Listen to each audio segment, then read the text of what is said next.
السلام علیکم ورحمۃ اللہ۔ ایک دفعہ ایک آدمی نبی علیہ السلام کے پاس آتا ہے اور آگے کہتا ہے کہ میرا ایک باغ ہے اور اس میں ایک کھجور کسی اور شخص کی ہے، تو میں چاہتا ہوں کہ وہ شخص مجھے وہ کھجور دے دے تحفے کے طور پہ، یعنی کہ وہ کھجور چھوڑ دے گا تو وہ باغ سمیت اسی بندے کی ہو جائے گی جو مالک ہے اس باغ کا۔ تو اس نے نبی علیہ السلام سے یہ کہا، تو نبی علیہ السلام نے اس بندے کو بلایا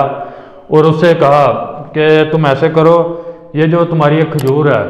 تم جنت میں ایک کھجور کے عوض اس کو دے دو، اس بندے کو دے دو۔ تو وہ جو بندہ ہے اس نے انکار کر دیا، اس نے کہا کہ میں یہ نہیں دینا چاہتا۔ تو ایک صحابی اس ٹائم پہ وہ بات سن رہے تھے جب یہ ساری بات چیت ہوئی ہے، ان صحابی نے ایسے کیا کہ وہ اس بندے کے پاس گئے، وہ کھجور والے کے پاس، اور جا کے اس کو کہا کہ میرا ایک باغ ہے، پورا باغ میں آپ کو دیتا ہوں، آپ مجھے وہ کھجور دے دو۔ تو وہ بندے نے کہا ٹھیک ہے، اس نے وہ باغ لیا صحابی سے، پورا باغ لے لیا اور اس کو وہ کھجور دے دی۔ تو وہ پھر صحابی آئے نبی علیہ السلام کے پاس اور آ کے بتاتے ہیں کہ میں نے وہ کھجور خرید لی ہے اس بندے سے اپنا باغ دے کے۔ تو نبی علیہ السلام نے جب یہ بات سنی، اور وہ صحابی یہ بھی کہتے ہیں کہ اب آپ اس کھجور کو اس باغ والے مالک کو دے سکتے ہیں جس باغ میں وہ موجود ہے۔ تو نبی علیہ السلام نے پھر اس صحابی کو ایسے کہا کہ اس صحابی نے کتنے زیادہ خوشبودار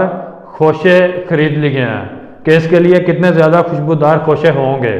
کہ یعنی جس بندے نے ایسی تجارت کی ہے کہ کتنے ہی زیادہ اس کے لیے خوشبودار خوشے ہوں گے۔ تو پھر وہ جو صحابی ہیں انہوں نے یہ بات سنی، کیونکہ نبی علیہ السلام نے یہ جملہ کئی بار دہرایا۔ اس کے بعد وہ صحابی پھر اپنی بیوی کے پاس آتے ہیں اور آ کے اسے کہتے ہیں، اس کا نام لے کے پکارتے ہیں اور کہتے ہیں کہ میں نے اپنا باغ بیچ دیا ہے، تو اس سے باہر آ جا، اور میں نے اسے جنت میں ایک کھجور کے عوض بیچ دیا ہے، کہ یعنی کہ ہمیں جنت میں ایک کھجور ملے گی، اس کے عوض میں نے یہ باغ بیچ دیا ہے۔ تو وہ عورت، وہ جو اس کی بیوی ہے،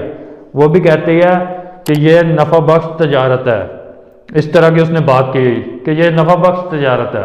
یعنی اس نے یہ نہیں کہا کہ کیسا تو بیوقوف آدمی ہے کہ تو اتنا بڑا باغ ایک کھجور کے بدلے میں دے رہا اور جنت میں جو بعد کی زندگی ہے تب کے لیے دے رہا، اب ہم کیا کریں گے، یہ چیز نہیں کہی اس نے کہا کہ ٹھیک ہے یہ نفع بخش تجارت ہے، کہ اس کی بیوی نے اس چیز کو قبول کیا، اسے بھی یہ چیز پسند آئی۔ تو یہ تھا ایک صحابی کا واقعہ کہ جو اس طرح کے ان کا شوق تھا جنت کے لیے کہ وہ جنت میں ایک درخت حاصل کرنے کے لیے انہوں نے دنیا کا اپنا پورا باغ دے دیا جس میں وہ رہتے بھی تھے، تو وہ جو انہوں نے دے دیا،